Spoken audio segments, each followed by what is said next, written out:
Hey guys, happy Tuesday. Welcome back to the Fox 5 Live Zone. Hope you had an amazing Labor Day weekend. I'm your host, Guy Lambert. Coming up on the show today, President Trump says crime in D.C., well, it's pretty much gone to the wayside. Now he's asking Congress to extend the federal surge. We'll break it all down for you. The latest on Real Housewives of Potomac star Karen Huger. We'll break it all down. And we're talking football in a major way. Yes, T-minus 5 days. Count them. 5, 4, 3, 2, 1. Well, you see what I'm trying to do. Yeah, the Commanders are going to take on the Giants, but we'll get a preview right here on the Live Zone. All that and more coming up on the show. But first, how about we talk weather, shall we? With this guy, Tucker Barnes, joining us right here on the Galaxy. What's up, my friend? Wait till you see the Commanders' forecast for Sunday. Oh my gosh, It's gonna be amazing. I'll be at the game. I can't wait. Good. Yeah. Are you going? You way up there? Yeah, I'm in a suite. So to speak, he's way up there. Way up there looking down on the rest of us. Yeah. Thanks to my friend. Okay. I'll shout him out later. So hook me up. Let me know if that friend wants to help me out too.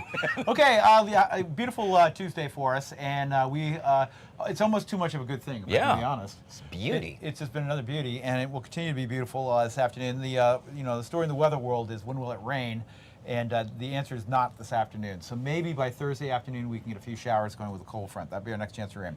Northeast wind at 9, 71 degrees.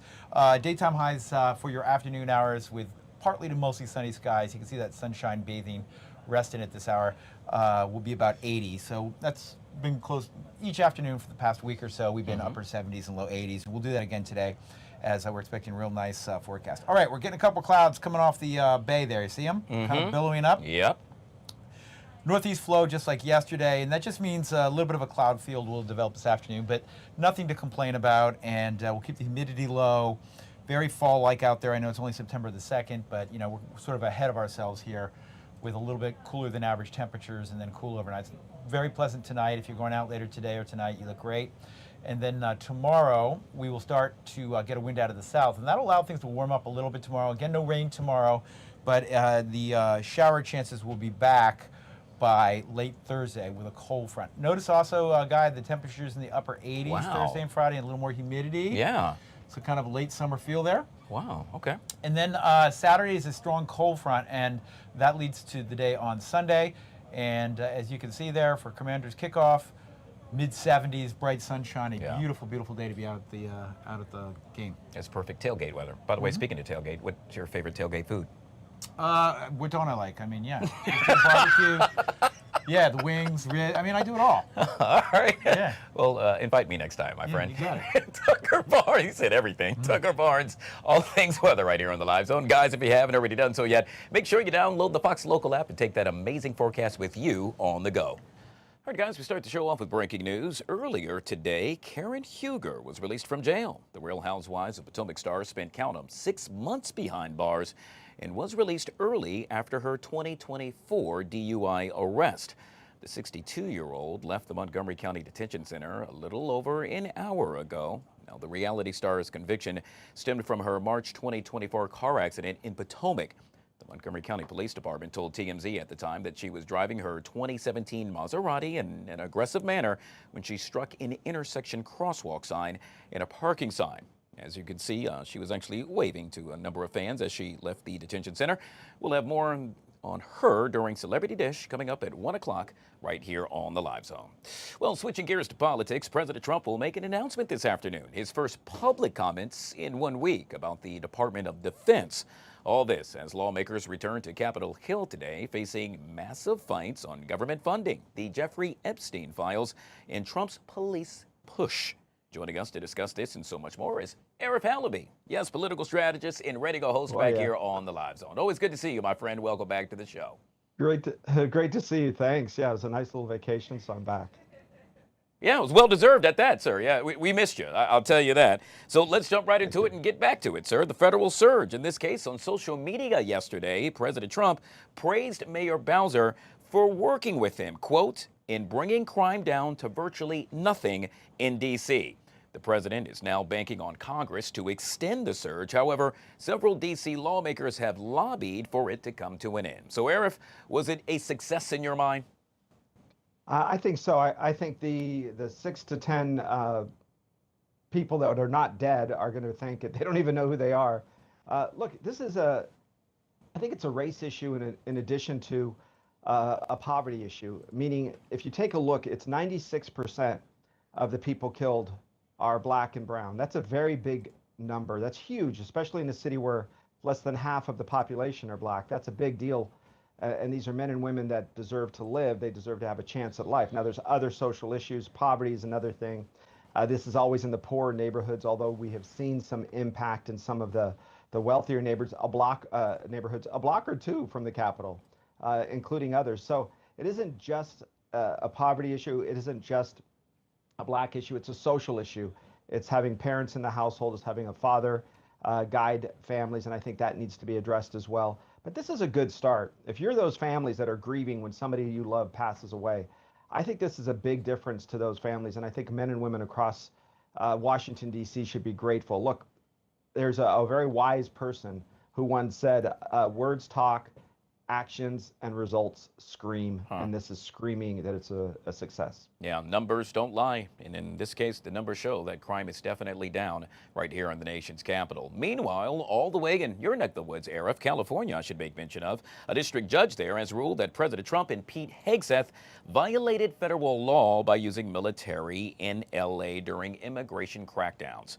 Now, the Trump administration violated a 19th century law when it mobilized some 4,000 National Guard troops and 700 Marines to Los Angeles back in June. Your take on this ruling? Yeah, this ruling is called the Posse Comitatus Law. It's been in effect in California for, I want to say the 1860s, somewhere right in there. And I used this when I was a police officer. I was 22 years old, chasing a drug suspect. I had one guy on the ground, and I had to deputize somebody instantly, like immediately. I said, you're now deputized. That's the way the law works. If you're a male at the time, male 18 years old, you can be deputized by a sworn law enforcement officer immediately. And that's what I did to retain a suspect while my partner was lost in the projects trying to find somebody. So it was what I would have said a life and death scenario. So I have used this law at the time. It was very unique because I had just come out of the academy 6 or 8 months earlier. So it was still fresh in my mind where most officers probably didn't. So what does this law say? It says that the president cannot just bring in the military to actually use law enforcement actions on the street. But that's not true because federal law still supersedes state law. And what he did is he utilized those men and women in the National Guard to guard the federal buildings and federal properties. So that's why you heard him shortly after the announcement, you heard him kind of course correct quickly. I think the lawyers got to him and said, you're going to have to make this federal properties in order to keep this from being a concern. So I think this will be overturned. This is a Clinton-appointed judge. It's not a surprise. Yeah, I won't be surprised as well as this actually ends up in a higher court, something we should see sometime in the near future. Meanwhile, over in Chicago, residents there now bracing for a major federal immigration enforcement operation. Hey, Arif, that could begin as early as this week, with the city's mayor now signing an order over the weekend aimed at resisting the Trump administration's planned crackdown. It looks like it's another showdown between the Democrats and, let's say, President Trump, this time happening in Chicago. Now, this sounds very familiar to the Montgomery, Alabama, what was it, the state trooper standing in front of the schoolhouse door, I think that was Montgomery, Alabama, where you saw these officers violate the rights of those young kids. And he said, I'll be darned, basically, if we're going to listen to a federal order.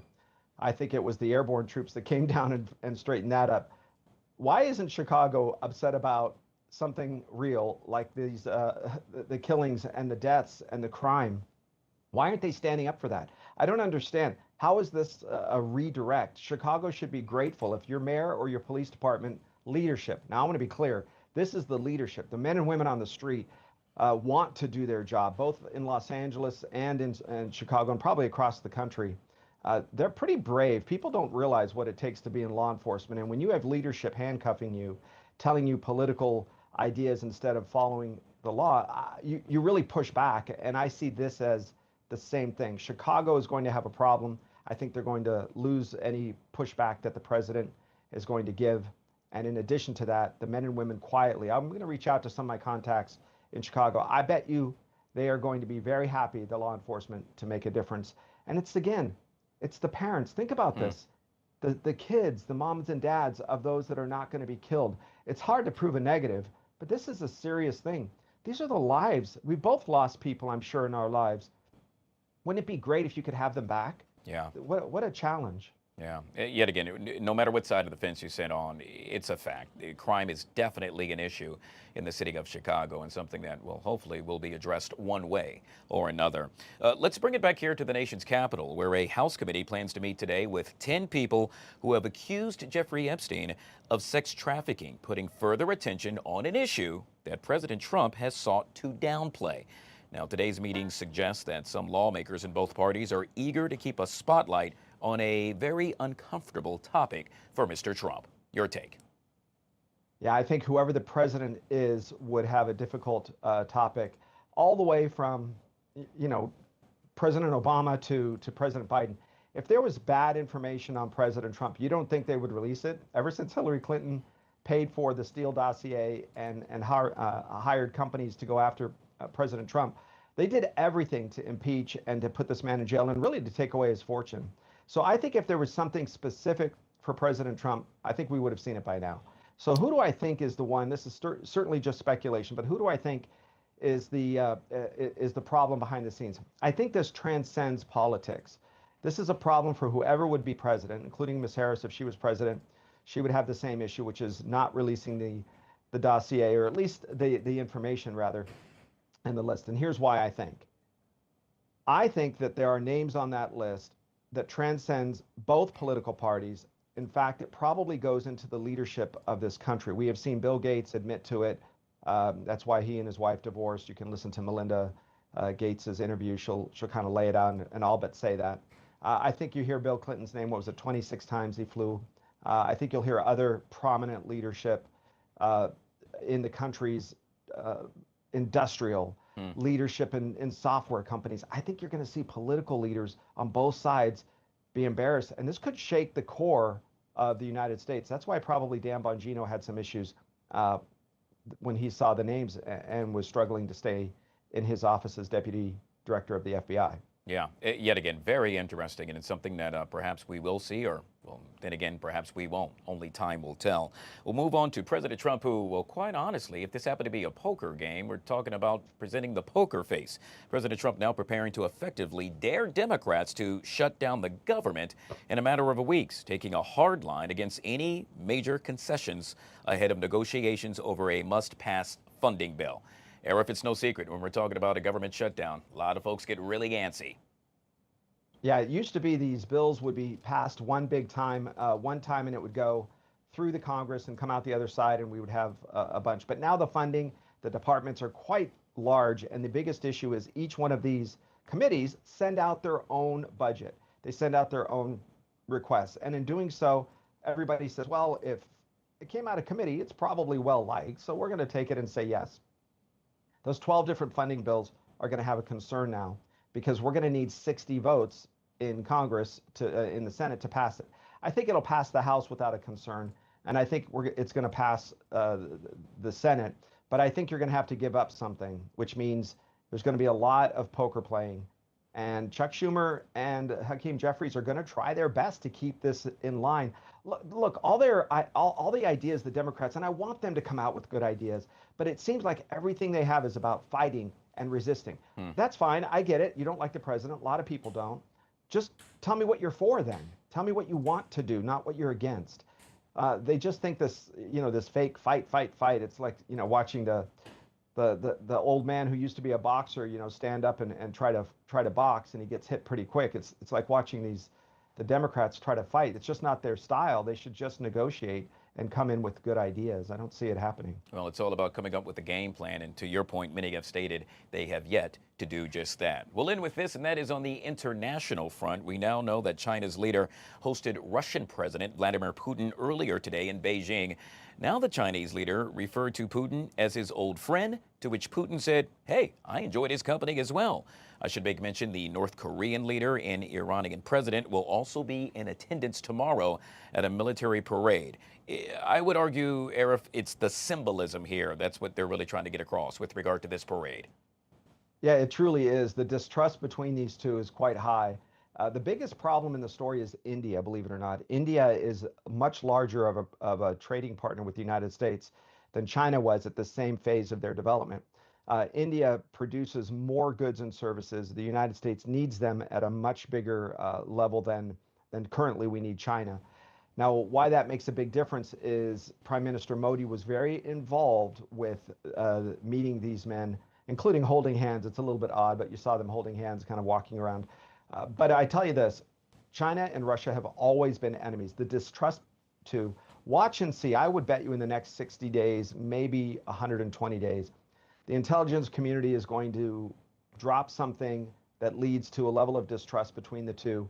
Almost like somebody whispering your ear, somebody whispering in somebody else's ear, and then all of a sudden you don't trust each other. I think that's going to start happening. Not saying I know anything, but let's just see how that starts to break down. They don't trust each other. They never have. It's symbolism. I don't think the involvement between the two economically is going to make a big difference. They just don't have the strength to do that right now. Yeah, yet again, all eyes happen to be on that region of the world. Arif Halaby, political strategist and Radio host, joining us right here on the Live Zone. Folks that want to check out your show, sir, how would they go about to do so? Guy, it's every Sunday from 11 to 1 Pacific time on AM 870 The Answer. You can go to am870theanswer.com. Easy as 1, 2, 3. Always good to see you, Arif. Thank you so much for joining us right here on the LZ. Pleasure, Guy. Have a great week. All right, so school is back in session. Guess what? So is Congress. We're going to take a live look right now at Capitol Hill with regard to a number of lawmakers speaking on numerous topics. Let's take a look in. They married in 1947 and raised 4 children together. Letty's life was marked by devotion to her family, to her Catholic faith, and to her community. She helped raise 4 children, Kathy, Larry, Jim, and Bobby, and her grandson, Joey. And she remained active in her church, and even at 100 years old, was still attending Mass in person. She loved the outdoors and adventures. She hiked Yosemite in her 90s, took her family camping in national parks, and even went sledding with her grandchildren in the 80s. She traveled widely, but she returned to the joy of family. Because we were in the military, we didn't get to be with Aunt Letty very much, but we remember her energy, her spirit, her love, compassion, her adventurism, and her love for their youngest brother, Freddie, my dad. Aunt Letty and your family, I'm sorry that I'm not going to be with you all tomorrow, but we'll remember Aunt Letty in our thoughts and our prayers. I'd like to wish a happy birthday to my sister-in-law, Susan Branthuber. Happy birthday, Susan. With that, Madam Speaker, I yield. The chair recognizes the gentlewoman from New Mexico, Ms. Stansbury, for 5 minutes.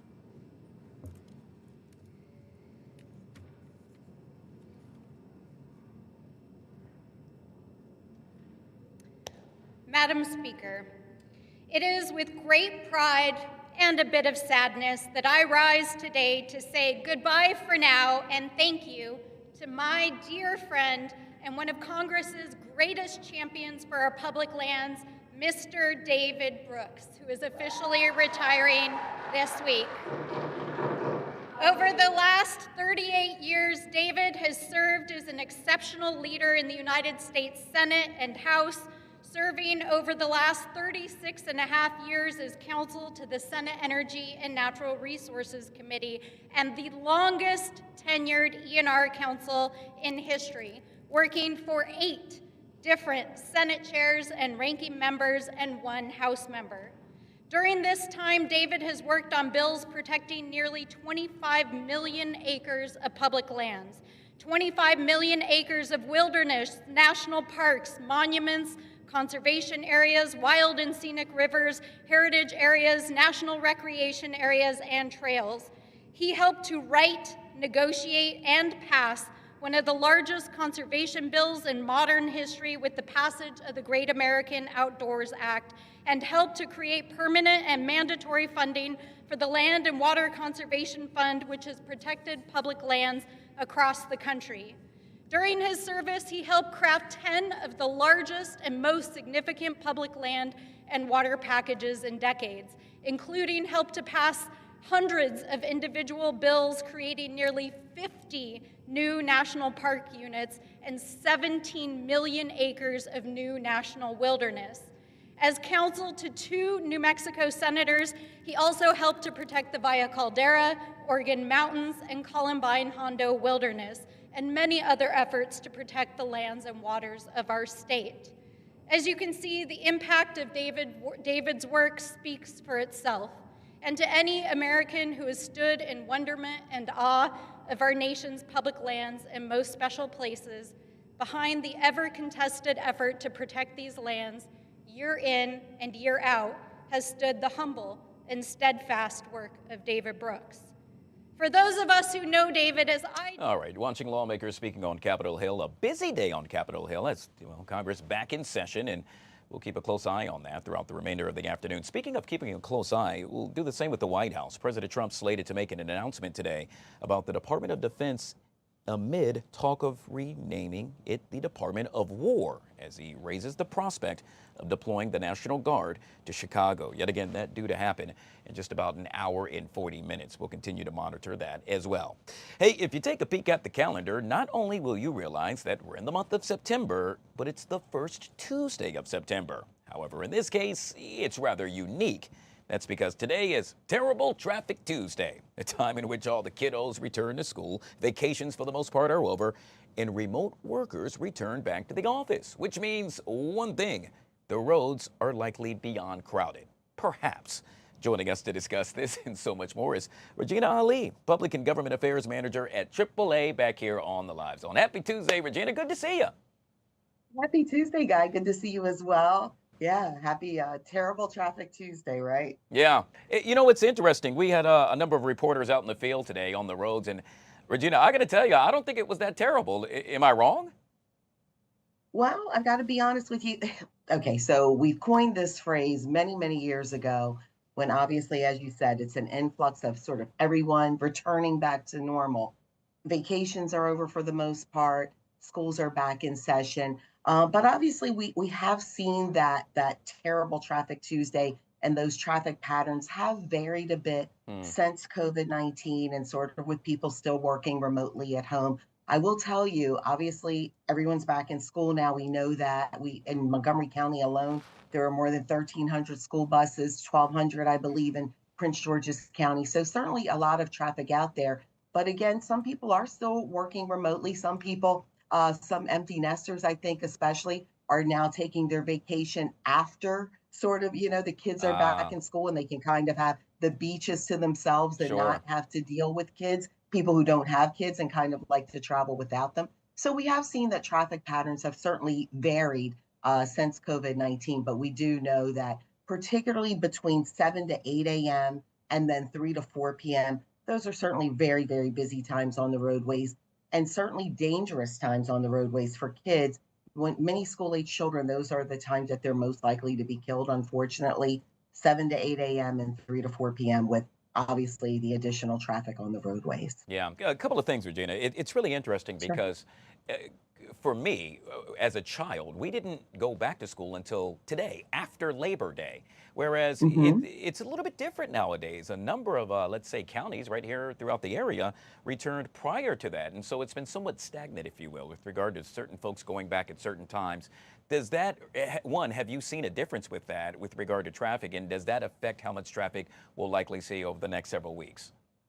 Sure. And that's an excellent point. I as you know, live outside of the district, actually in Harford County, Maryland. My kid went back to school today. So it's been varied depending on what part of either Maryland you live in. I know DC kids are all back in school now. So it has been a little bit layered in sort of how that traffic returns. But the reality is today, all school systems are back in our region, whether you're in, northern parts of Maryland, central Maryland, the district, or what have you. So we have seen that vary. I'll also say, obviously, in DC, for the most part, the kids walk to school. That it's varied as far as how kids are transported in DC. I believe about a third of the kids actually walk to school. But that being said, we have seen it vary. Again, it's sort of, especially with COVID, with more people working from home, but a lot of people are returning to work. So you even mentioned, Congress is back in session as well. So it will vary. What I can also tell you is we'll certainly start to see it getting darker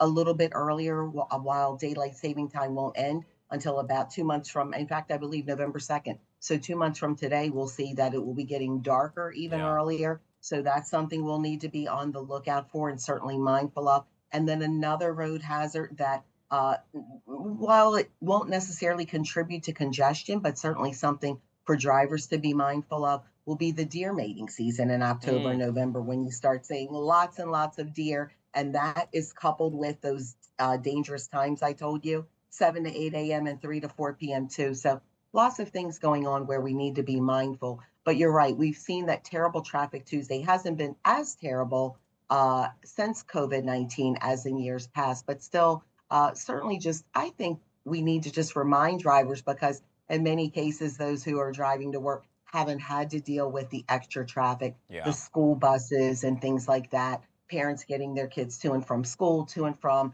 after school activities. So we just all need to be mindful and praying that terrible Traffic Tuesday wasn't as terrible as perhaps in years past. Which allows me to bring up my next point, and that is, well, first of all, if the kiddos can go back to school and learn, so can, well, us adults. We can do the same thing. And in this case, I really want to make sure we focus on what I saw the other day, and that is a car going around a school bus as children were getting off that school bus. That is an absolute no-no, Regina. 100% absolute no-no. Every state in this country has laws against it, no matter what district you're in, what county you're in. So yeah, that's a big no-no. And many school buses have cameras on them now to record that. That's a pretty hefty fine, and it's just simply dangerous. So to get to that point, it's like, you need to be mindful that traffic will be a little bit slower now. You may be in a rush, give yourself ample time. Never is it okay, never, to pass a school bus with those flashing red lights as kids are getting on or getting off of the bus. It's so dangerous for them, especially little kids. I mean, they're a little scared and confused. But we as drivers, like you said, it's time to get back to the ABCs, not just for the kids, but for us as drivers as well, right, Guy? I absolutely love that. We'll end with this, Regina, and that is, I'm hoping you could perhaps provide some practical tips for parents to teach their children about pedestrian safety. And I bring that up because I remember learning to drive, and my mom or an instructor would always say, it's not you need to look out for, it's the guy or gal driving next to you. So true. That's so very true. And it's funny, we're actually teaching my daughter how to drive as we speak. So we're like, you've got to look out for pedestrians. So we want those pedestrians. We want moms and dads to be teaching their kids to cross safely at the sidewalks. But we as drivers have to be paying attention at all times and looking to the sides, because we may, especially with young children, see them dart out, not at a crosswalk, but we really want parents to encourage their kids to do that, to look both ways and to look again. But again, certainly incumbent upon us as drivers. Also, particularly as it starts to get dark, make sure that they're wearing bright clothing, that they're paying attention. And ideally, especially if it's the younger kiddos, ideally, we hope that an older sibling or older kid or parent is walking with them if at all possible. Vital information, yet again, from Regina Ali, Public and Government Affairs Manager at AAA. I truly appreciate your time. I know it was last minute and you jumped on for us, so I really appreciate it. It's all good. Thank you for the opportunity, Guy. Safe travels to your viewers and to you as well. Thanks a lot, Regina. All right, folks, we'll take a quick break. Hey, on the flip side of that break, how about we talk Commanders? Oh, they are back in a major way. Coming up next, right here on the Live Zone. It's especially harmful when we can't agree on the basic rules of the road. We need to find common ground when it comes to the basic parameters for our politics. We can then disagree vigorously within those parameters on matters of policy and our vision for the country. That is what democracy is about. I yield back. The chair recognizes the gentlewoman from Ohio, Ms. Brown, for 5 minutes.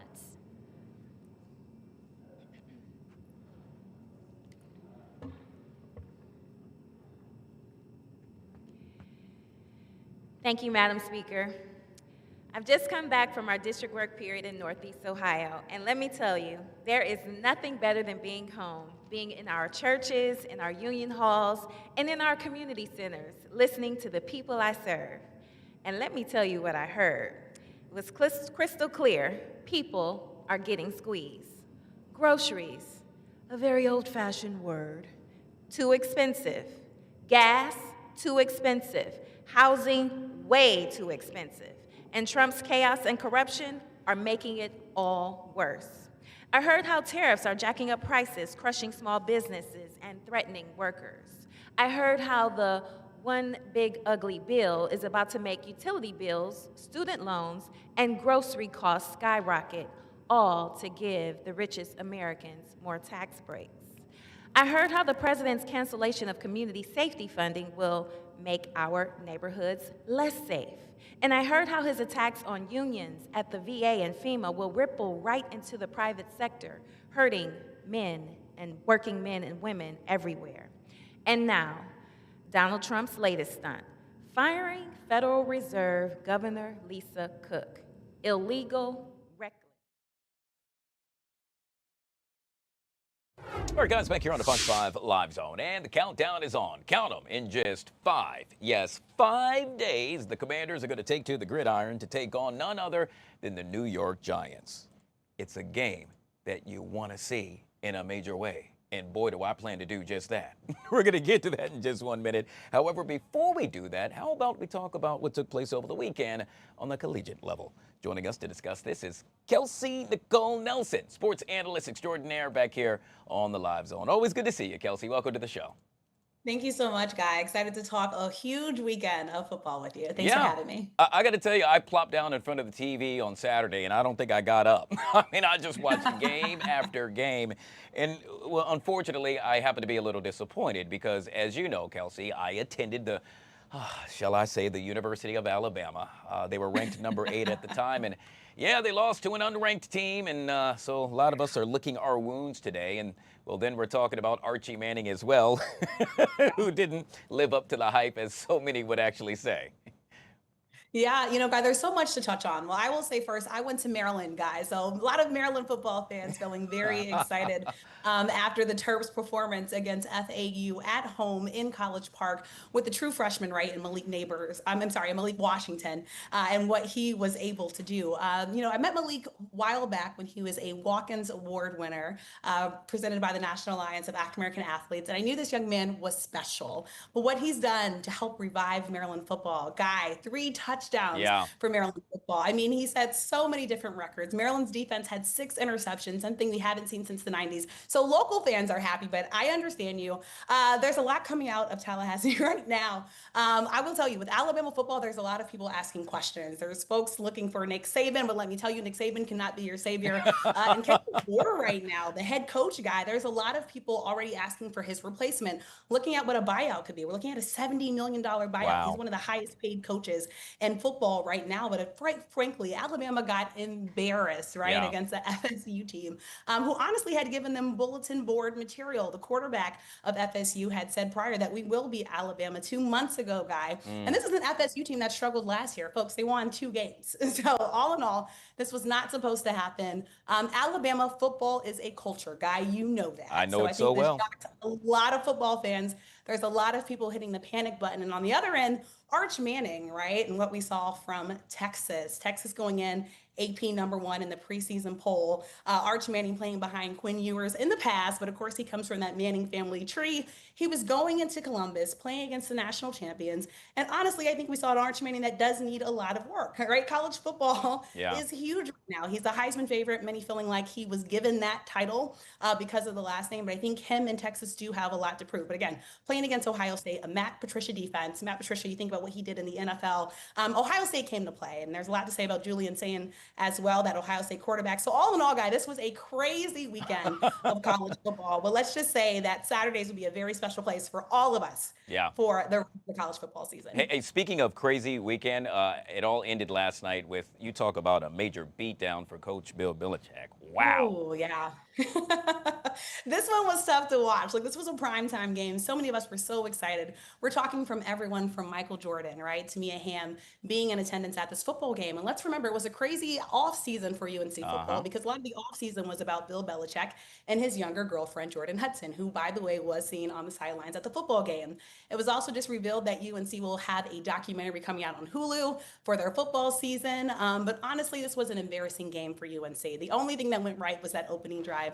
They went 1 for 10 on 3rd downs. They allowed the TCU Horned Frogs to have over 500 yards. This was a UNC football team that, quite frankly, just struggled. UNC, I just wanted them to be a basketball school yesterday, Guy. I was very embarrassed for their football team. This is not what you expect from Bill Belichick. Let's remember his son, Steve, that coaches that defense. You got to be mad at 48 points, right? 41 unanswered points from UNC at home. So much high anticipation.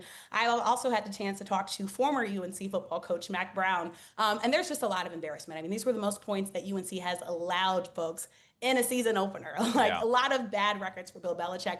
The only positive is that there is only up to go, but I will say TCU felt like no one was talking about them, Guy. They felt like they were disrespected, and they definitely earned some respect last night. So you have to give all props where props is due. But I mean, UNC, they couldn't make easy tackles. They were dropping the football so easily. I mean, they had 3 turnovers, 2 of them returned for touchdowns.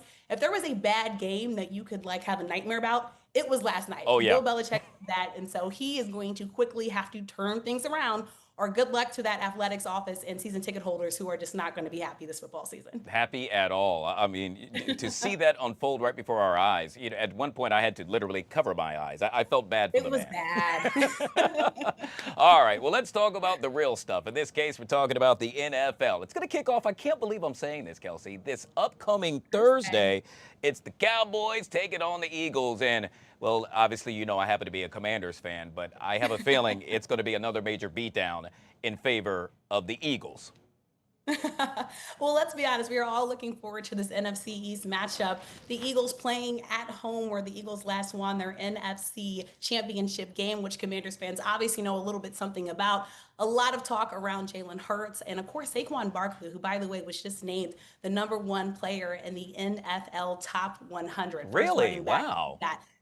So I mean, obviously we know the Eagles are going to like to run the football. There are some questions about Dallas's defense in terms of health. And then, by the way, Guy, you probably heard one of their best defensive players just left that Dallas Cowboys defense. Hold on, Kelsey. Let me do what all the Dallas fans are doing.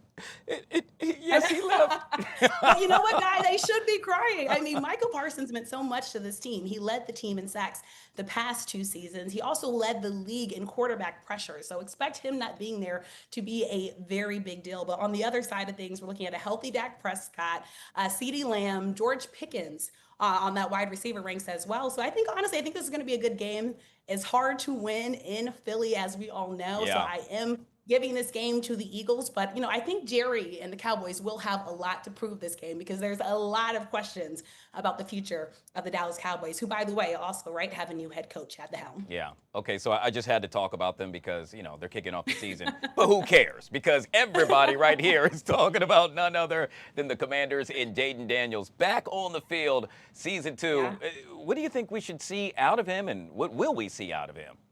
Yeah, there's a lot of people excited, again, talking about the NFC East, a New York Giants team that, quite frankly, struggled last season, right? 3 wins, though there are two of those losses that came against the Washington Commanders. They actually only lost by combined 8 points, so they do play Washington very hard. But why a lot of people are excited about the New York Giants, Guy, is because there's a new quarterback in town, right? Russell Wilson, many of us had a chance to see him chairing the U.S. Open this weekend, right? Watching competitors to now going to be a competitor on the football field. And, of course, what he might be able to do with wide receivers like Darius Slayton, Malik Neighbors, who is supposed to be healthy. But for the Commanders fans, Guy, in town, of course, Jaden Daniels, many looking for him to continue off where he left off last season, right? 12-5 team, a team that just fell short of the Super Bowl. We're looking forward to seeing what he's able to do with Deebo Samuels, able to keep Terry McLaurin, which is also obviously a very big thing. Laramie Tunsil being on this offense as well. There's a lot of hype around this Commanders team. I think the biggest question people have is the Commanders secondary when it comes to this game. But all in all, I'm expecting Northwest Stadium to be packed with Commanders fans who feel what's special and happening in Washington. So again, expect to see, I think, a strong game from Jaden Daniels. Just from the little bit that we got to see from him in the preseason, I think there's only up to go from here. But do not take this Giants team lightly because of their schedule. Again, last season, they've had some improvements that they have made. And again, they do have Russell Wilson now at the helm, who I think has a lot to prove as we think about his future in the National Football League. Well, I'll be there on hand to watch it yet again this upcoming Sunday at Northwest Stadium, as you pointed out. By the way, we check out the pregame show right here on Fox 5, of course, with our very own Chad Ricardo. It is all things fun. And if you haven't done so, I'm telling you, do it right now. Kelsey, always good to see you. Thank you so much for coming on the show. I truly appreciate it. This was fun. Thank you so much. Bye, everyone. Looking forward to the Commanders game. Have a great one. No doubt. We'll take a quick break, guys. We'll be right back. Most, Madam Speaker, you'll find interesting are women, and primarily because they were the caregivers and the providers at home, and when they were in the workforce, were making less than their male counterparts. No matter how you look at it, it's unfair and unjust. Social Security is the nation's #1 anti-poverty program for the elderly, and it's also the #1 anti-poverty program for children. And more veterans, Madam Speaker, rely on Social Security disability than they do the VA. And yet Congress has not acted. This is not anything that can be done through executive order or anything that's before the Supreme Court. What all Americans should be demanding is that their Congress not only pay attention, but act. We have a proposal that does just that. It expands coverage across the board. It makes sure that no one can retire into poverty, like more than 5 million current Americans do. It also makes sure that we provide a cost of living increase, an increase that will benefit everybody. And where do they spend that money, Madam Speaker? Right back in the congressional district that they live in, right back into buying groceries and going to the pharmacy, paying to heat and cool their homes, paying their rent, their mortgage, and put gasoline in their automobiles. That all helps the American economy. And during this time of inflation, it is not understandable why Republican-controlled House and Senate will not take up Social Security as the... All right, guys, back here on the Fox 5 Live Zone. Congress back in session. A lot of topics being discussed on the House floor. Perhaps what's being discussed off the floor and off the record is what took place earlier today, where a federal judge ruled that President Trump unlawfully deployed thousands of National Guard members and Marines to counteract protests against ICE raids in Los Angeles. To discuss the legal and political ramifications of this ruling, we welcome former Time Magazine's senior reporter and professor of political science, none other than Mr. Alan Sanders, back here on the Live Zone. Always good to see you, sir. Welcome back to the show. Thank you. All right, obviously, thank you, Guy. This was a big deal. A lot of folks were really keeping a close eye on this, especially with what's happening right here in the nation's capital. And so I'm curious, in your mind, what does this ruling say essentially? Well, it says that the president can not do this under the Posse Comitatus Act. You can't use the National Guard to enforce normal, ordinary laws. Now, let's be clear. The court has said the Posse Comitatus Act doesn't allow the president to do this, but there are a whole set of other federal laws that allow the president to federalize the National Guard and use federal troops in other circumstances. So the court here is really giving a rather narrow ruling, but it's an important ruling because it slows down the president's momentum to deploy troops around the country. He suggested that he would do so in Chicago and Baltimore and other cities, and so it really slows down his momentum. The court said, the president might be able to show the ability to deploy troops and the need to deploy troops under other federal laws, but the Posse Comitatus Act is not the way to go.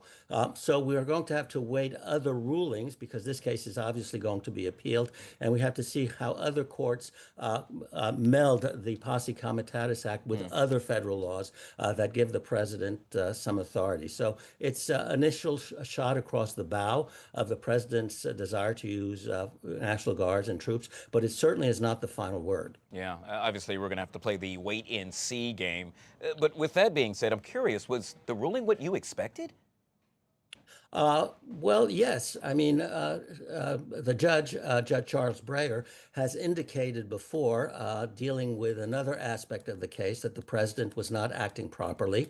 And so this is not surprising that the judge has again said that now under the Posse Comitatus Act, again, the president is not acting properly. But that's only one judge. And of course, it's going to be appealed. The appeals court that would deal with Judge Breyer's decision has indicated before in another case that it doesn't view the things that the judge has said in the same way that Judge Breyer has seen them. So it is possible that on appeal, this case might be reversed by the appeals court. And of course, after that is the U.S. Supreme Court. And we've seen that the U.S. Supreme Court has not been shy to side with President Trump on a number of questions. Yeah. Meanwhile, there are National Guardsmen still in Los Angeles. And so with that, Mr. Sanders, I'm curious, what happens with them?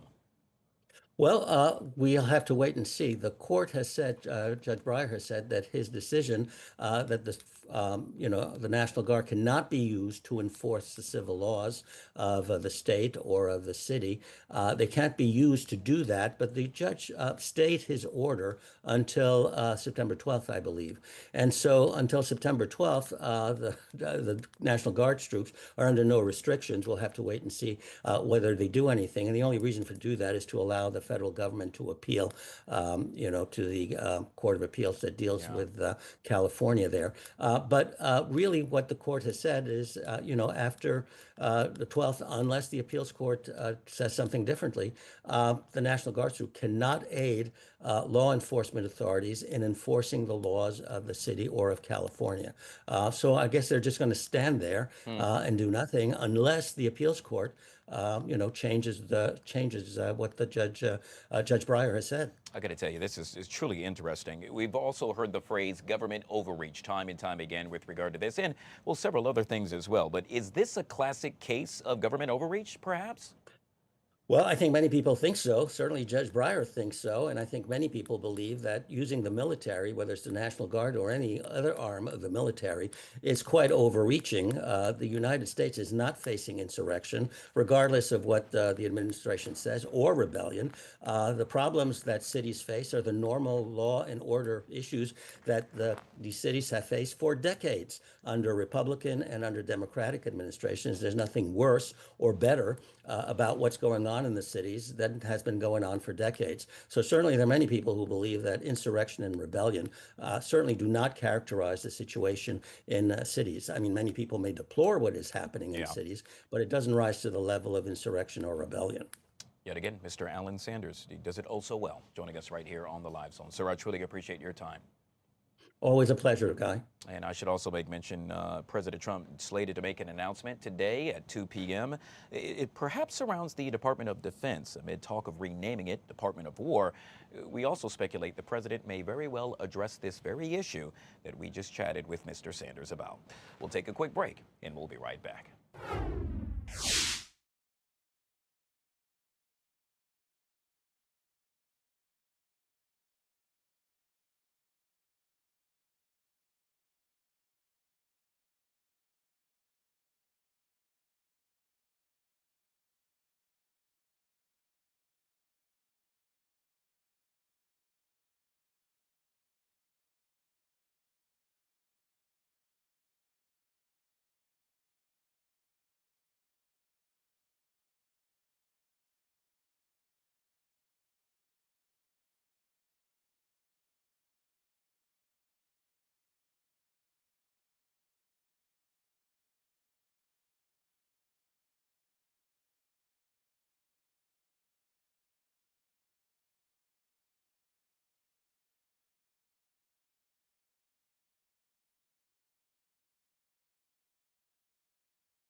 All right, guys, back here on the Fox 5 Live Zone. Well, it's a pressing issue affecting our educational institutions, combating anti-Semitism in schools. Our communities strive for understanding. It is vital that we address the rising tide of intolerance and discrimination that has no place in our educational system. Joining us now to discuss this and so much more is Rabbi Mark Rose. He is with the NCSY Southern Region and kind enough to join us right here on the Live Zone. Rabbi Rose, always good to see you, sir. Welcome back to the show. Good to see you. Thanks for having me. But of course, sir. All right, so school's back in session. The kiddos are back in a major way. But one of the things that we should immediately focus on and pay attention to happens to be anti-Semitism. And you do so well at doing just that. I'm hoping you can elaborate and or tell our viewers exactly how you're combating anti-Semitism. Well, we have a program that we're doing this year called JSU FAX. JSU stands for Jewish Student Union, and we're in almost 500 schools across the country and engaged last year over 20,000 teens in our club, Jewish teens in our clubs. And those are our safe spaces and spaces of informal education and friendship where kids have those, get those resources. And we've been busy over the summer planning on doing more of that space. FAX stands for Fighting Anti-Semitism Through Community, Truth, and Strength. And it's an initiative to make sure that that teens in high school continue to have those resources and that support in this upcoming year. Yeah, one of the things with regard to resources that you all do is you all have advisors come to the schools to help promote Jewish identity and Israel awareness. Yet again, something that is just so key and perhaps we need more of. Yeah, I agree 100%. You know, I think it seems like October 7th happened a long time ago now. And I think sometimes people feel fatigue with the amount of news and the amount of coverage that goes on. But the issue is still, you know, day to day lived by teens in high schools and all over the Jewish world, and I think it's that blend of providing positive Jewish experiences and positive Jewish identity at the same time as providing you know, the education and the resources. And so you can't be caught up in the negative the entire time. You also have to emphasize the positive experiences. Yeah, which leads me to my next question, Rabbi, and I'm hoping you could speak to the demeanor of some of the children or kids, rather, that you're dealing with. I can only imagine. I mean, to your point, you turn on the news, you turn me on, and obviously I'm talking about what's happening in Gaza, Israel, day in and day out. It can be quite tolling. And so with that being said, what are you all doing to really make sure that, well, positivity is still seen and is still happening within the school system? Yeah, well, you know, I think the clubs do exactly that. You know, it provides a place of friendship. It's a safe space to come to. You know, you can, it being an informal space, it gives the opportunity to ask heartfelt questions and to have open discussions about it. And to know that there are those resources. So for further follow-up, not just as a safe space in school, but for parents as well as the teens, if they want to follow up with us outside of school, then there are even more opportunities to stay engaged, including trips to Israel, including out-of-school experiences, social events, and other times for learning opportunities and social engagement. And I think it's just that kind of consistency and those touch points allow people to navigate the space. Yeah, and so with that being said, what's been the response not only from the students, but the parents as well? There are two different entities, if you will, that are dealing with the same problem, and that is anti-Semitism. Yeah, you know, a number of parents have expressed us that they're happy and they're thankful that we're providing, and I think this is part of maybe a newer addition to our programming this year, is to try to really build a stronger bridge between the high school experience and what's going on college campuses. A lot of the parents have expressed that their kids are nervous about what they're going to experience when they get to college campus. It seems that the hate or at least the confusion could be amplified in that space. So we're trying to make sure that relationship is more intentionally stewarded and that we're connecting teens to Jewish organizations on college campuses. And in that way, the kids show up there better informed and knowing who to be in touch with. And that's kind of something that we're passing on to the parents to take advantage of. Yeah, yet again, we were speaking with Rabbi Mark Rose. It's really interesting. In my notes, I have that you are dubbed the cool rabbi, which I just think is all things cool, that you have been dubbed that, which means you do great work, sir. And so as we wrap up, folks that are watching this right now that are perhaps not a part of this program, but do want to lend a helping hand, do want to take part, do their part in order to bring about change, what would you say to them? You know, I would say if you're in the southern region, the state of Florida, please check out southern ncsy.org, or you can go to JSU, Jewish Students Union .org, and there you can find out how you can, if you're a teen, to open up a club, to get involved and just to contact the organization. You know, it does take a village, and there's people who support us financially. They roll up their sleeves and they get to work. They partner with us in all sorts of ways. And whether you're looking to participate in a club or help opening up to a club, you could use those resources. Yeah. Yet again, Rabbi Mark Rose, one of the many that are doing his part in order to bring an end to anti-Semitism. Sir, I truly appreciate your time. Thank you so much for coming on the show. Anytime. Thanks again. You bet. All right, folks, we'll take a quick break and we'll be right back.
All right, guys, back here on the Fox 5 Live Zone. We are 1 minute, yes, 1 minute away from the top of the hour. A very quick reminder, President Trump due to address the nation a little bit after 2 o'clock, we're getting word, and it has to do with all things surrounding the Department of Defense. When that happens, and should it happen a bit earlier, we'll take you live right here on the Live Zone.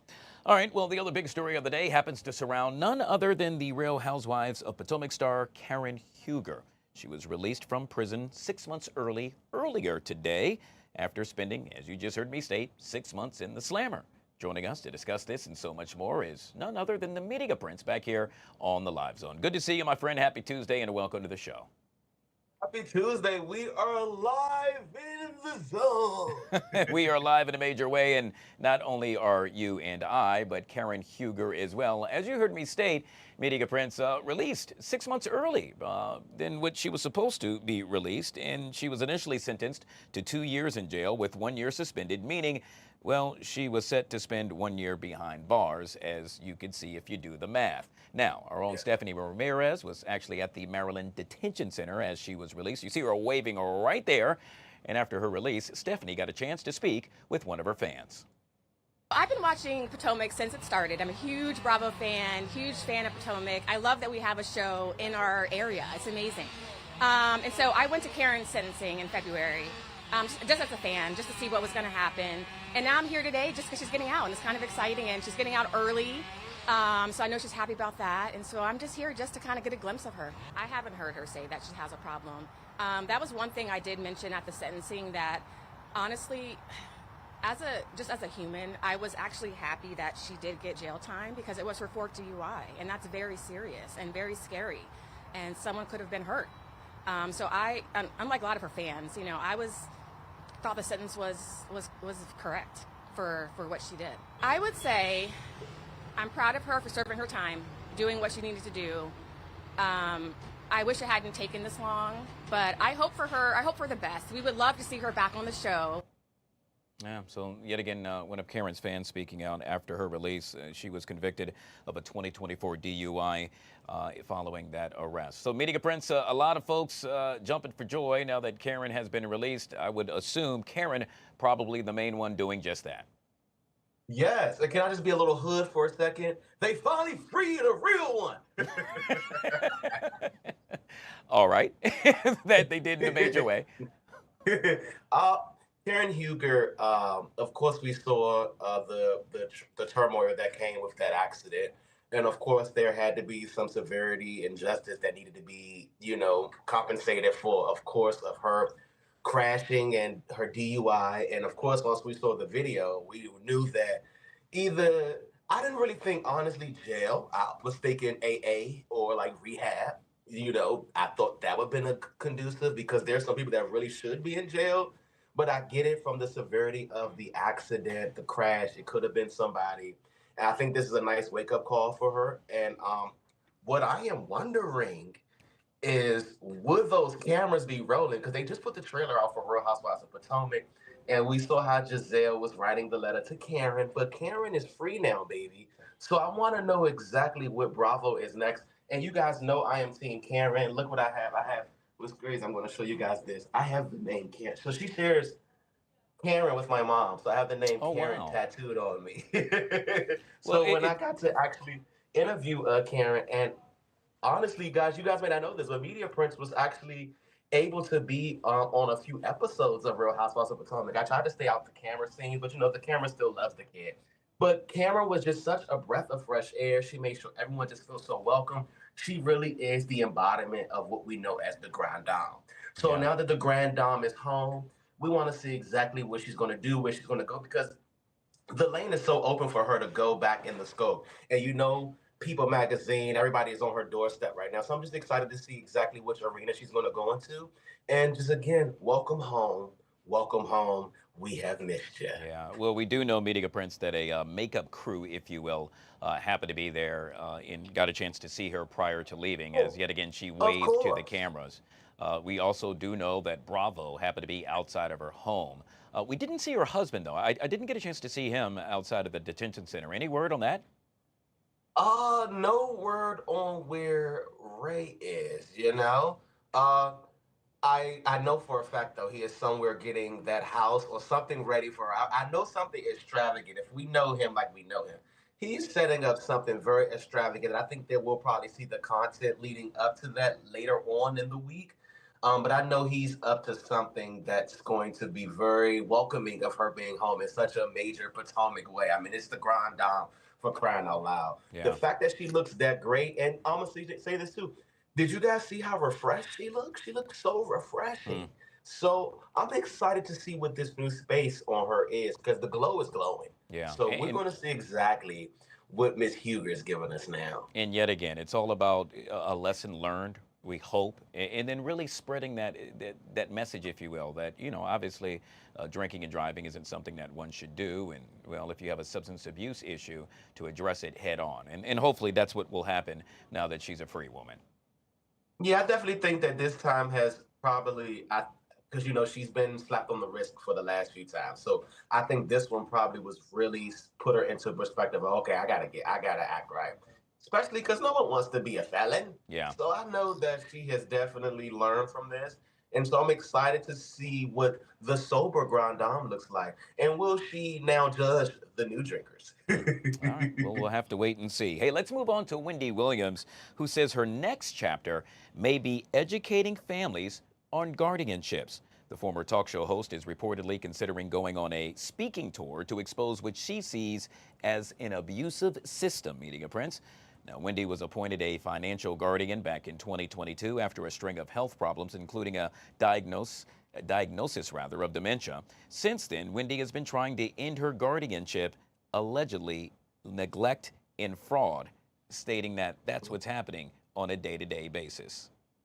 To be quite honest, I love me some Wendy, but as a fan, is she all the way there mentally to be teaching me anything while she is still going through learning the basis of guardianship on her own?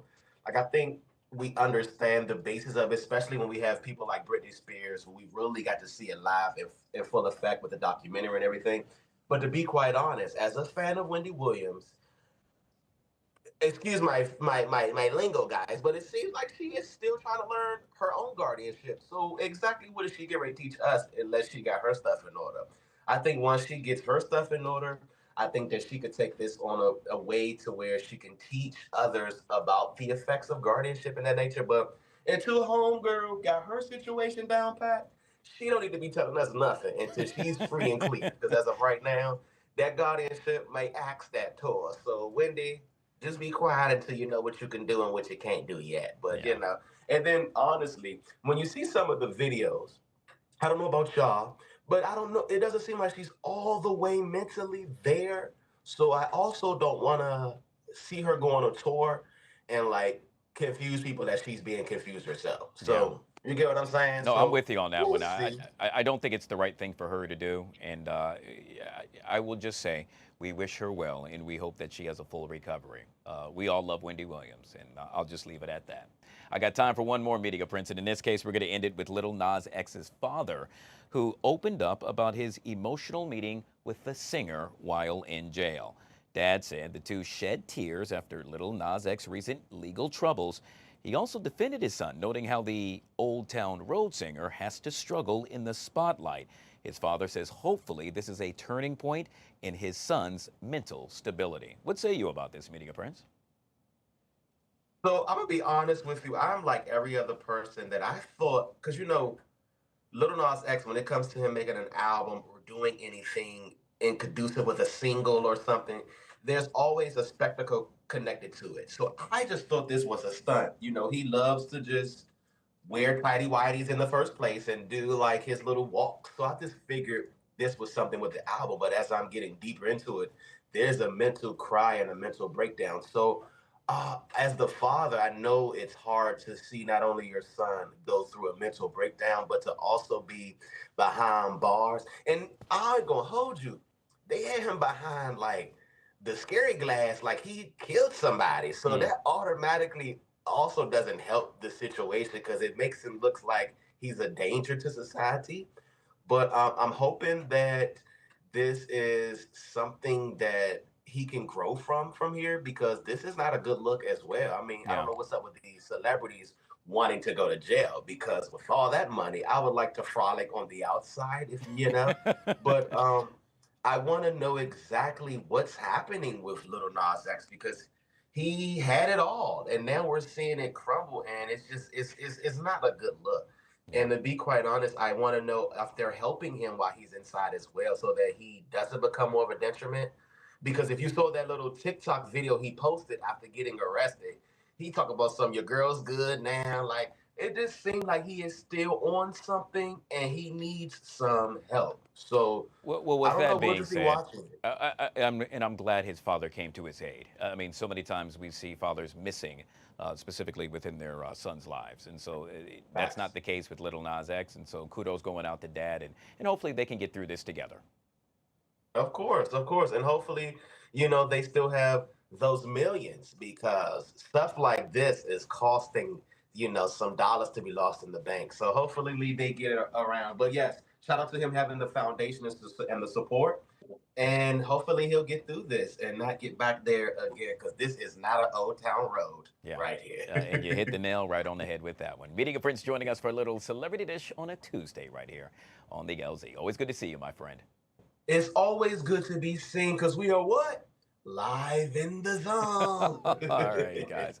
We'll take a quick break. Hey, on the flip side of that break, we're talking Wallet Hub. In this case, one of the best states to retire in. Did the DMV make the list? We'll chat about that and so much more next, right here on the Live Zone.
All right, guys, back here on the Fox 5 Live Zone. Let's talk about having fun, shall we?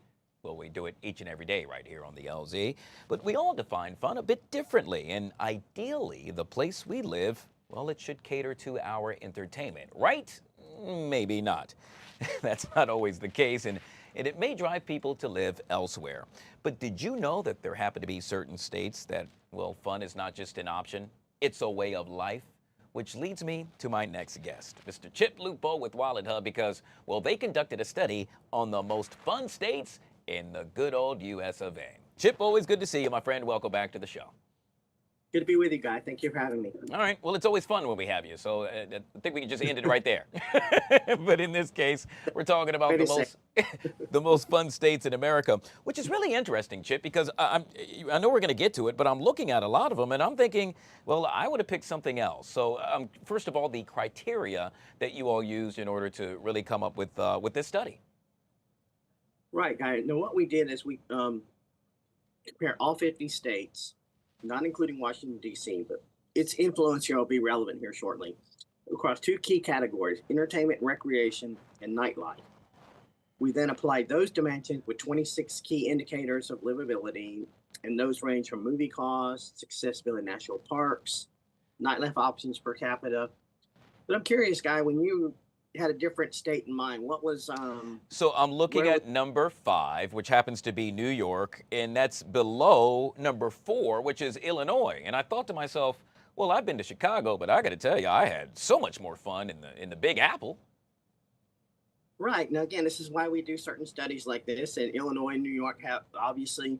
But what's interesting is the top 5, these are all high populated states. Throw out Nevada, but it's got Las Vegas, which is an entity all in itself. But these are very high population states, a lot of major metro areas.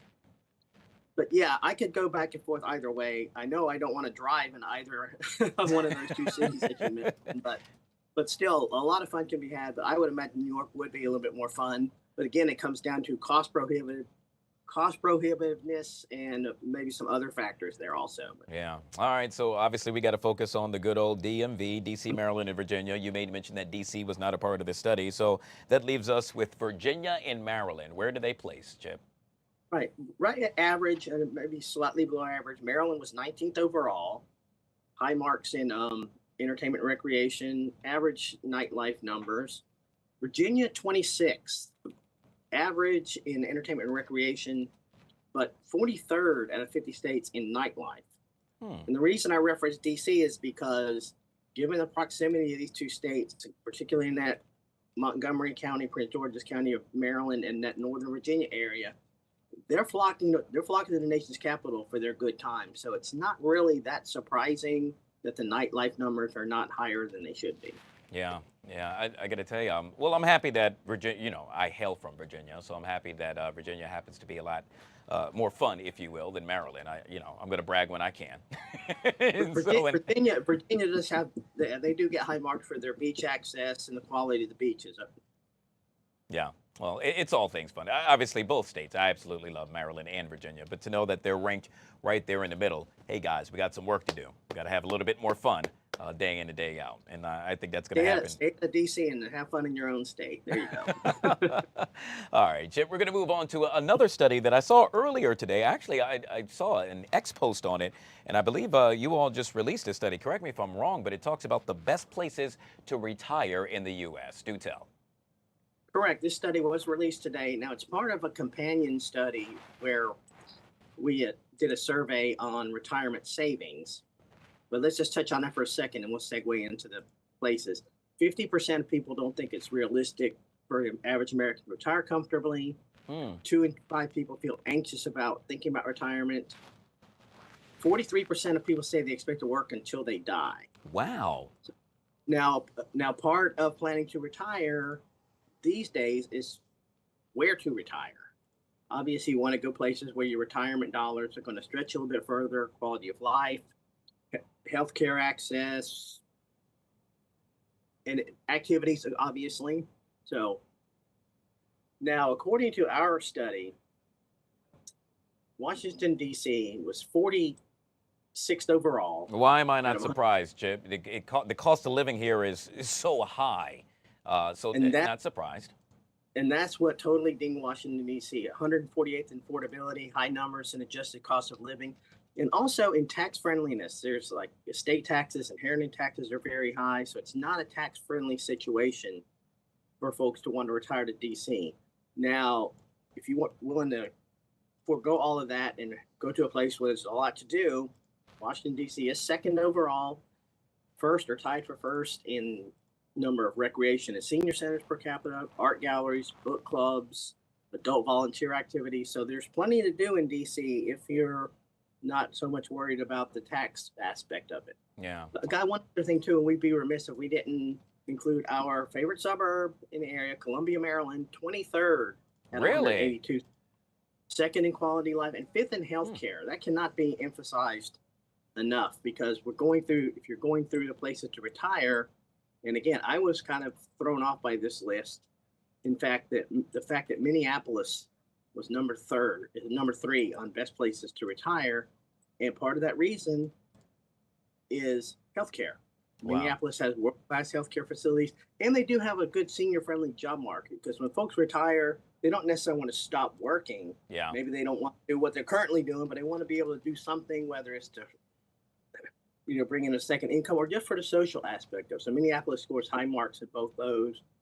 The top 5, Orlando, Florida, Scottsdale, Arizona, Minneapolis at 3, Miami, Florida, Tampa, Florida. Well, I got to So tell you, trend Chip, I'm somewhat surprised Miami happened to place 4th there. I frequent Miami a lot, and I got to tell you, it is beyond expensive, just like D.C., so that's somewhat surprising. It is very expensive, but there's a lot to do in Miami, and there's quality health care there, but it's affordability, and in a lot of areas of Miami, it's not very safe. Yeah. Well, Chip, I tell you what, I think you or I need to win this Powerball lottery jackpot, and then, heck, we don't have to worry about retirement. It'll be taken care of. Hey, we'll split it. Yeah, we'll split it. Yet again, Chip Lupo with All Things Wallet Hub joining us right here on the Live Zone. Always appreciate you, my friend. Good to see you. Good to see you guys. Have a great week. All right, guys, we'll take a quick break. We'll be right back.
All right, guys, back here on the Fox 5 Live Zone. It's time to go over the river and through the woods to Fairfax County we go. And when we do that, we speak with our guy, Vernon Miles with Fairfax Now, back here on the Live Zone. What's up, my man?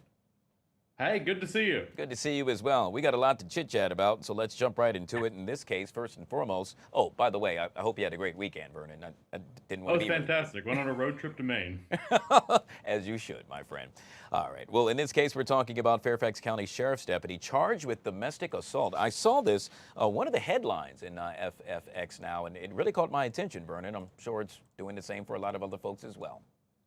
Yeah, this was somebody in the Fairfax County Sheriff's Office. They were charged with assaulting a family member over at the Camden Fairfax Corner Apartments over in Fair Oaks. This happened on Friday, so big news in Fairfax over the weekend. This has been a very difficult situation. Obviously, we don't typically cover domestic abuse cases like this, but when law enforcement is involved, you know, we have to kind of break that rule. Yeah, very interesting. I have not seen a press conference held as yet with regard to the Fairfax County Police Department surrounding this, so we'll have to keep a close eye out to see if that actually will take place. Meanwhile, the Fairfax County Public School System now suing the Education Department for freezing funding over transgender policies. Do tell.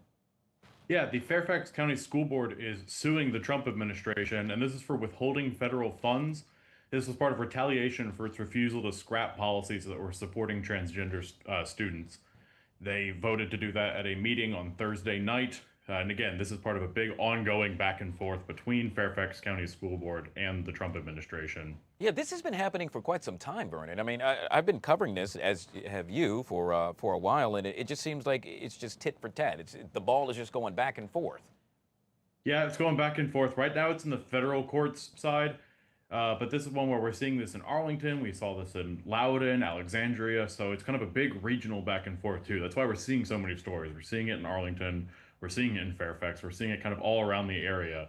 So anything that happens to one of these districts will almost certainly impact the other ones as well. Yeah, speaking of seeing things, we've been seeing a lot taking place in Chantilly, where advocates for immigrants are now alleging degrading conditions at an ICE office, yet again in Chantilly. Yeah, when there's a protest going on later this week, we'll be covering that one as well. And this is a big issue with this facility out in Chantilly. We've also seen some backlash, kind of not just in that area, but in other places around the region where you have law enforcement that cooperates with ICE. They're saying, look, these are the kind of places they're being sent to, these are the kind of conditions that they're in, and it's a very rough situation. It's something where, again, we're probably going to see a lot more protests, a lot more issues like that focused on this facility out in Chantilly. Yeah, all stories that you have covered, and all serious stories that we'll continue to keep an eye on. But you know what I'm going to get to next, Vernon, and that is I love the polls that you all do on a weekly basis. By the way, folks, if you're just joining and watching for the first time, make sure you check out FFX now. They do amazing polls. What am I making reference to? Well, the best ramen restaurant in Fairfax County. Do tell.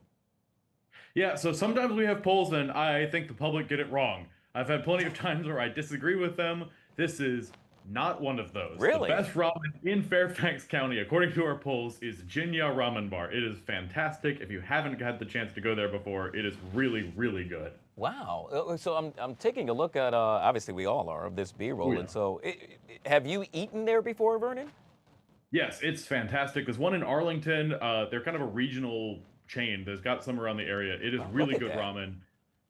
Yeah, there's lots of options there. They have I believe they have Orion, which is an Okinawan beer that I love. So that's a nice one to check out too. But yeah, there's lots of stuff around the region for that. Yeah, I think this is the last time we're going to do a food poll on the Live Zone, because looking at that food, it looks so good and I am so hungry. But I have to wait until I'm done in order to check it out and or pay a visit to them. But if you haven't already done so, the name of the place one more time, Vernon? This is Jinya Ramen Bar. All right. Yeah, I am going to check that out sooner than later, I promise you. And I'll make sure I let you know when I do so. Matter of fact, I'll take a picture and send it to you, Vernon. Sounds good. Come to the one out in Fairfax. Good stuff. Vernon Miles, all things FFX now, joining us right here on the Live Zone. I appreciate you, my friend. Thank you so much. All right, guys, we'll take a quick break. Hey, producer Chris, he's joining us next right here on the Live Zone.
All right, guys, just like that, back here on the Fox 5 Live Zone. Joined now with producer Chris. Do you like it or not? Oh, we like him a lot. What's up, my man? 7:30 tonight here on Fox Local. Still working on my rundown. Got a couple stories that I'm toying around with. But I know you talked a little college football earlier because obviously we're back, baby. Notre Dame game Sunday night didn't quite go the way that I had hoped. Yeah. Unfortunately. But, you know, new quarterback, you know, whole new, we'll see how it goes. We'll see how it goes. It's still early, but congratulations to Miami. I'm sure there's a couple. The U, as they U go, fans. Yeah, I saw a lot of that on Sunday night in those stands. I was not at the game, but watching in my basement. Anyway, let's talk about Chapel Bill. Now, Chapel Bill, because the Bill Belichick era is officially underway at the University of North Carolina. And similarly, you know, what I'm trying to say, it didn't go the way he probably hoped either last night. They ended up getting blown out by TCU. They got off to a hot start, though. They were up on the board first, score 7-0. However, it ended up being 48-14, the final score. Wow. Not great, and they lost in front of some big-name alumni, like, for example, Michael Jordan, Lawrence Taylor, and more, all up in that owner's box, or whatever they call it, you know, whatever it is with college. But overshadowing that loss was the video that a lot of fans reacted to, which was Bill Belichick's 24-year-old girlfriend, Jordan Hudson, on the sideline communicating with him during the game. Now, obviously, you see her right there, obviously, their relationship has generated tons of headlines. That now infamous CBS interview where they were talking about his book. He got asked a question about their relationship. She interjected from off camera to say they weren't talking about that. That was just one of the many stories, including the social media posts featuring the two of them. A whole different side of, let's just call him the gruff 73-year-old former Super Bowl winning New England Patriots coach. So I'm curious what fans think of his girlfriend being on the side. I mean, obviously, they're like part of a company together. She just recently filed like a trademark for the name Gold Digger, which, I mean, I guess lean into it. Why not? Yeah. Well, I don't care about the age. Hey, that's his business. That's her business. Rock out, live your life, do what you do. But Chris, is your wife here joining you at? Now, I'll freely admit, and I'll give credit where credit is due. She is sending me story ideas nonstop because she knows the kind I like to talk about. But she's not here whispering in my ear, telling me what I can and can't. And you know, if they had won, maybe the discourse around this would be a little different. However, the fact that they got blown out. It was not pretty. Oh, gosh. Even coach admitted they've got some work to do. The next game, September 6th, they'll take on Charlotte. Now, you know, TCU, I think, is a bigger name opponent for UNC, whose football program probably hasn't had the same level of success that, say, their basketball program may have over, you know, historically. But, you know, I think they're hoping he'll change it around. Now, I will also note that I believe their offensive coordinator is Bill Belichick's son as well. Ooh. So he has some work ahead of him as well, it seems like. Make it quick or somebody's going to get canned. Hey, speaking of Nepo babies, let's talk about the new editor at Vogue magazine. They are turning the page. Anna Wintour, who has served as the editor-in-chief since 1988, 35 plus years. Right. Stepping down officially. She announced that earlier, but now today we learned who will take her place. Her name is Chloe Mall. She's 39 years old. She'll serve as the new editor. They came up with actually a new title. It's not going to be editor-in-chief. She's going to be like head of content. She's actually worked at Vogue since 2011, and she is kind of a protege to Anna Wintour. She has risen through the ranks, serving as editor for Vogue.com. She most recently, that was her most recent position. She was also a contributing writer for the magazine. And she has most recently also served as a podcast host, focusing on fashion and culture for Vogue. Wintour, like I said, has served as editor-in-chief since 1988 and really just dictated fashion and culture. I mean, think of things like the Met Gala, The Devil Wears Prada, which is based on her. Fashion and cultural icon, like I said. Now, here's the fun fact about Chloe Mall that I learned today. Her mother TV's Murphy Brown, What? Candace Bergen. Now, why is that interesting? Sex and the City fans out there may remember Candace Bergen played an Anna Wintour-esque character. Oh, that's funny. When Carrie Bradshaw was a writer for Vogue. That is in funny. the show and movies. So kind of like a little full circle thing right there. But there's your new, I mean, she a lot of pressure, a lot riding on her shoulders now, because Vogue has really been one of those just institutions when it comes to fashion, especially that September issue, and she's taken over in September. Yeah, and I would say it's deserving. I mean, okay, I get it. She's a Nepo Nepo baby. But yes, she's been there since what? 2011. Yeah, I mean, she's put her time in. Absolutely. Yeah, so we'll deserved. be curious to see kind of how her public-facing role now, changes. And, Anna Wintour, we would see out there on the red carpet for the Met Gala, and just how much the brand was associated with the woman, and we'll have to kind of see how that carries on in the future. I want to see if she's going to change, if she's going to become a meanie, if you will. Exactly. That's that's what I want to find out. That's a role. It's kind of Anna Wintour with the sunglasses on everywhere she goes. It's iconic haircut. Now she's going to have that signature look, and just, well, it's interesting. Fashion fans, I'm sure, are going crazy today. One of which will be discussed tonight, the story I should say, on Do You Like It or Not? Like It or Not? 7:30 right here Tony on Fox P Local. joining me live tonight, 7:30. Oh, really? Speaking of Tony P, guess where he's going to be next? Right here. Right here. He's coming up and he's a busy man. Wow, he's going to be here tonight too? Yeah, that's all right, Tony P. Tony P Tuesdays. We'll take a quick break. We'll be right back.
All right, guys, back here on the Fox 5 Live Zone. I always love when this guy comes on. I love Tony this P. guy, okay? I mean, listen, it's mutual here, all right? Your energy just you're like a human exclamation point. Well, thank you, bring my out the man. best energy. As do you. And hopefully we can bring out your energy at home as well as we dish on our Tuesday talkers for today. One of which I think it's going to really get a lot of folks' attention. In this case, why binge watch your favorite show? Well, you should do so because it might actually be good for you, Tony P. According to a newly released study, people who binge watch or read in long sessions are more likely to keep thinking about those stories later.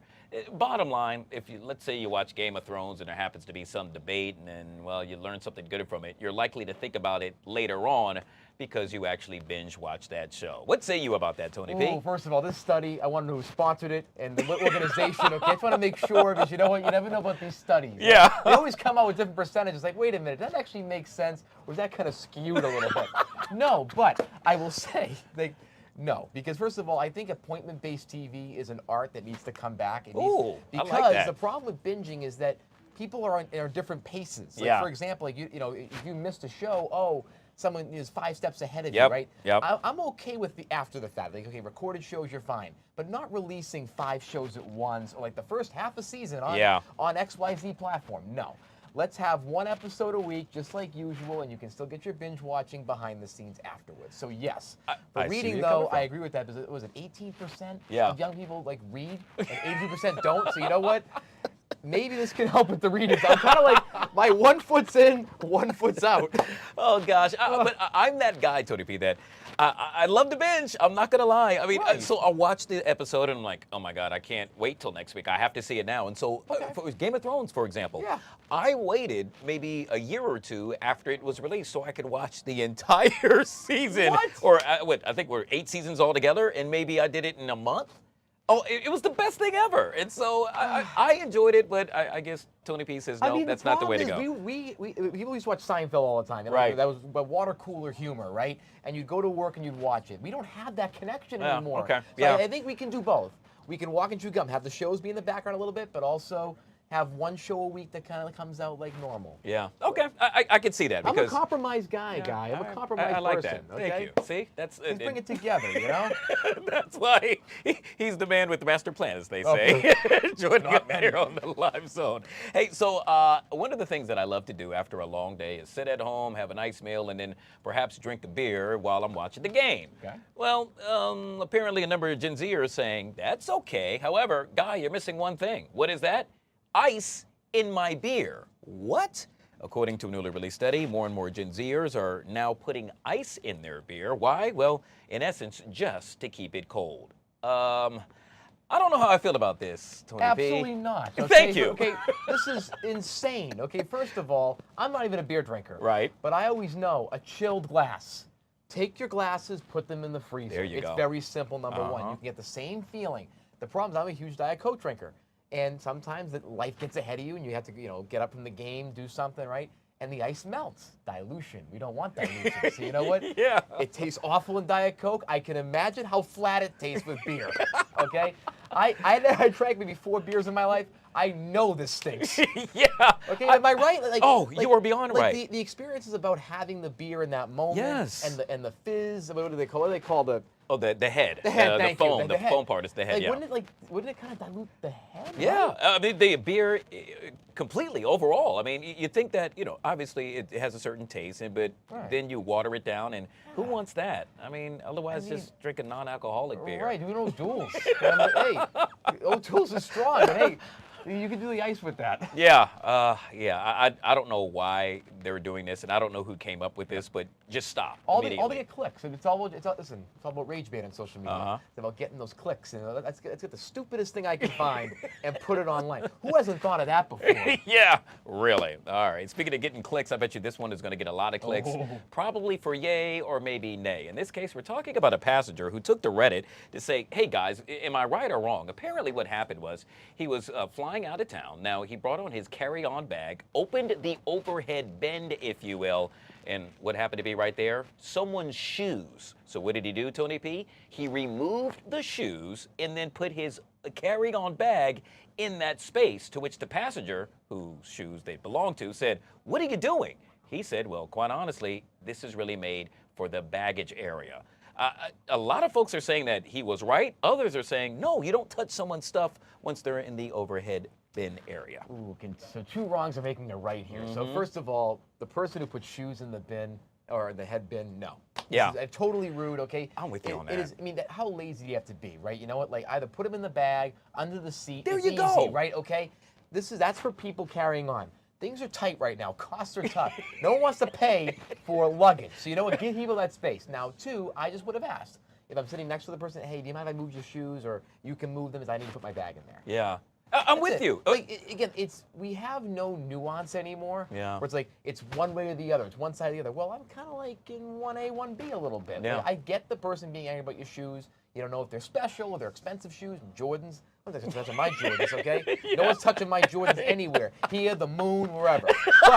But you're not going to put, I mean, what are you doing putting shoes in the, and first of all, it's going to get bumped around in the plane, agree. too. Yeah. It makes no sense. If it was in a bag, fine. Yeah, and you're not being considerate for others. Whereas, you know, I wouldn't do that to you. Meaning, I would not take up extra space so that you couldn't put whatever you want to put there as well. In this case, it happened to be your bag. That's why you have the under area under your seat. And the pouch. You can fit shoes in the pouch where they have the little, the things we don't read on the airplane, the little booklets. You don't need those. You can put the shoes in there. I think we solved the problem. I know. Listen, it's all about, on the jerk meter, it's like 60-40, okay, in favor of the guy that touched the shoes. Just one thing, though. Perhaps there happened to be a certain smell emitting from those shoes, and that's why you wanted it in the overhead bin there. I mean, listen, what are we, 6? The powder in there, powder, like the old men in Florida do. You heard it from none other than Tony P, who, by the hold way, on. I don't want to take a risk. You are a busy man today, my friend. In just about 14 minutes or so, you're going to be on the take, and then later on tonight, like it or not, and then, I just heard from producer do you Chris. like it or not, too? Do you like it or not? I love it. Hey, listen, I love being here. Like, I'll tell you, well, the timeout section on our show, I always have a house up there. I'm always there. So you know what? I love Fox 5. The people are great. Just, I could be here every day. And we love you, as do the viewers. Tony P joining us right here on the Live Zone. Check him out in now 13 minutes on the take. I appreciate you, my friend. Thank you very much. We'll take a quick break. We'll be right back.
How about we talk weather, shall we, with this guy, Tucker Barnes, joining us right here on the LZ. What's up, my friend? Wait till you see the Commander's forecast for Sunday. Oh, my gosh. It's going to be amazing. I'll be at the game. I can't wait. Good. Yeah. Are you going? You way up there? Yeah, I'm in a suite. So to speak, he's way up there. Way up there looking down on the rest of us. Thanks to my friend. I'll shout him out later. So hook me up. Let me know if that friend wants to help me out too. Okay, a beautiful Tuesday for us, and it's almost too much of a good thing, if I can be honest. It's beauty. It's just been another beauty, and it will continue to be beautiful this afternoon. The story in the weather world is when will it rain? And the answer is not this afternoon. So maybe by Thursday afternoon we can get a few showers going with a cold front. That'd be our next chance we're in. Northeast wind at 9, 71 degrees. Daytime highs for your afternoon hours with partly to mostly sunny skies. You can see that sunshine bathing, resting at this hour will be about 80. So that's been close each afternoon for the past week or so. We've been upper 70s and low 80s. And we'll do that again today as we're expecting a real nice forecast. All right, we're getting a couple clouds coming off the bay there. You see them? Kind of billowing up? Yep. Northeast flow just like yesterday, and that just means a little bit of a cloud field will develop this afternoon, but nothing to complain about, and we'll keep the humidity low. Very fall-like out there. I know it's only September the 2nd, but you know we're sort of ahead of ourselves here with a little bit cooler than average temperatures and then cool overnights. Very pleasant tonight. If you're going out later today or tonight, you look great. And then tomorrow, we will start to get a wind out of the south, and that'll allow things to warm up a little bit tomorrow. Again, no rain tomorrow, but the shower chances will be back by late Thursday with a cold front. Notice also, Guy, the temperatures in the upper 80s Thursday and Friday, and a little more humidity. Yeah. So kind of a late summer feel there. Wow, okay. And then Saturday is a strong cold front, and that leads to the day on Sunday. And as you can see there, for Commanders kickoff, mid-70s, bright sunshine, a beautiful, beautiful day to be out at the game. It's perfect tailgate weather. By the way, speaking of tailgate, what's your favorite tailgate food? What don't I like? I mean, barbecue. Yeah, the wings. I mean, I do it all. All right. Yeah. Well, invite me next time, my friend. You got it. Tucker Barnes, he said everything. Tucker Barnes, all things weather right here on the Live Zone. Guys, if you haven't already done so yet, make sure you download the Fox Local app and take that amazing forecast with you on the go. Hey, it's hard to believe that when it comes to John Legend, it's been, count 'em, 20 years. Yes, 20 years since his debut album. Well, now he's back on tour in a major way. However, our own Marissa Mitchell got a chance to chit-chat with him about some of the milestones that made him legendary. It's called Legend on Legends. So what I'm going to do is show you some moments that I picked from your career. And once you see the image of the icon you joined in it, you have to tell me, you know, what memory comes to mind or feeling once you see said image. So we want to kick things off. Well, good. I'm so glad you do. We worked really hard on it. The first one that I want to show you is this album cover of the Miseducation of Lauryn Hill. So I was a college student. I was going to University of Pennsylvania in Philadelphia, but I was directing the music at a church in Scranton, Pennsylvania, a couple hours north of Philly. That's where President Biden's from. I was going back and forth to this AME church in Scranton, and one of my choir members was friends with Miss Lauryn Hill, and she was working on her debut solo album, The Miseducation of Lauryn Hill.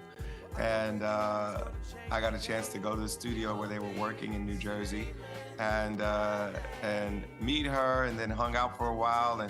And at the end of the session, you know, when they were getting close to the end of the session, my friend was like, "Johnny, you better go over there and play a couple songs for Lauryn so she can hear what you can do."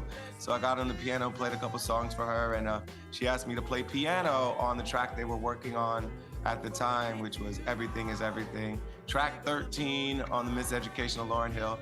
And I was so proud to be part of that album. I told everybody who would listen that I was on track 13 of the Miseducation of Lauryn Hill. And I said it so much they started calling me Track 13. Here's the next one, your performance at Oprah's Legends Ball in 2005. You're getting all the good ones. So, you know, this was right after Get Lifted had come out, and I had changed my name to John Legend, you know, only a couple years before that. My real name is John Stevens, but Legend was a nickname that one of my friends, Jay Ivy, started calling me, and it kind of stuck. So anyway, fast forward, the album Get Lifted comes out, and early 2005, I get a call from my agent who's saying, Oprah wants to call you. And so he was just telling me that he was giving Oprah my number and she was gonna call me. And Oprah called me and she said, "I'm throwing an event called the Legends Ball. We're gonna celebrate all these iconic Black women that have meant so much to me. And I want you to come during the luncheon and sing a tribute to these incredible legends. Oprah's house, of all places, At too. Oprah's house. I mean, what an introduction. I mean, we knew who you were, but I feel like that moment was like a watershed one for me. Oh yeah, for you know, to be people called ask to me do it. when I knew I was famous, and on that same day, I got a call from Oprah and Magic Johnson on the same day, and I was like, I think things are happening. Stevie has become a good friend of mine, and we've collaborated multiple times over the years, including he came to my wedding with Chrissy, and he impromptu got on the piano and sang "Ribbon in the Sky" at our wedding, which was pretty special.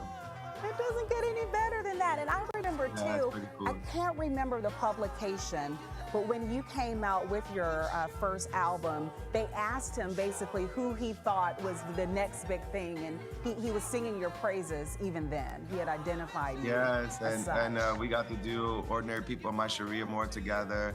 And that was one of those, another special pinch me watershed moments in my career. All right, and finally here, since we talked about activism as well in your work, you and Common performing Glory at the Oscars. Yeah, you know, we won the Academy Award, and, you know, I've been able to win the EGOT, which is the Emmy, Grammy, Oscar, Tony, but winning the Oscar was extremely special because we did it for a film that meant a lot to us. We had written the song Glory for Selma, celebrating Dr. King's work and legacy and his struggle for voting rights. And we got to sing that song at the Academy Awards. People were crying. It was an emotional moment. And then we got to go up and win the award right after the performance. And, you know, speak up for, you know, the struggle that continues to this day. How cool is that? Yet again, John Legend sitting down with our very own Marissa Mitchell as he celebrates 20 years, dear God, 20 years since his debut album. That was a great interview, Marissa. I really enjoyed that. All right, folks, we're just about coming up on 2 o'clock. A quick reminder, President Trump due to speak with regard to the Space Command headquarters, we're getting word, now moving to Alabama. This is a reversing former President Biden's decision to keep the command in Colorado. That announcement, yet again, set to get underway at about 2 p.m. from the Oval Office. I should make mention, this will mark the first time since President Trump has made remarks on camera since last Tuesday. Of course, you could find out more information and watch that streaming on our YouTube channel. You see it right there, youtube.com/@Fox5DC.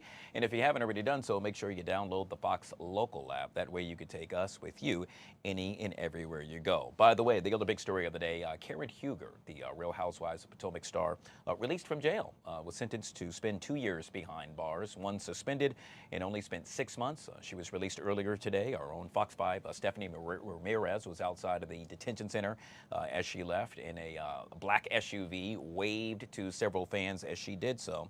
And so now it's a case of find Waldo. So where did she go? What is she doing? Well, we hope to find out, and we'll continue to follow that throughout the afternoon right here on Fox 5. On behalf of my producer, Remy, I'm Guy Lambert. Thank you so much for watching. We do it each and every Monday through Friday, 12 to 2. Tell a friend, and we'll do it again. The Take, up next, right here on Fox 5.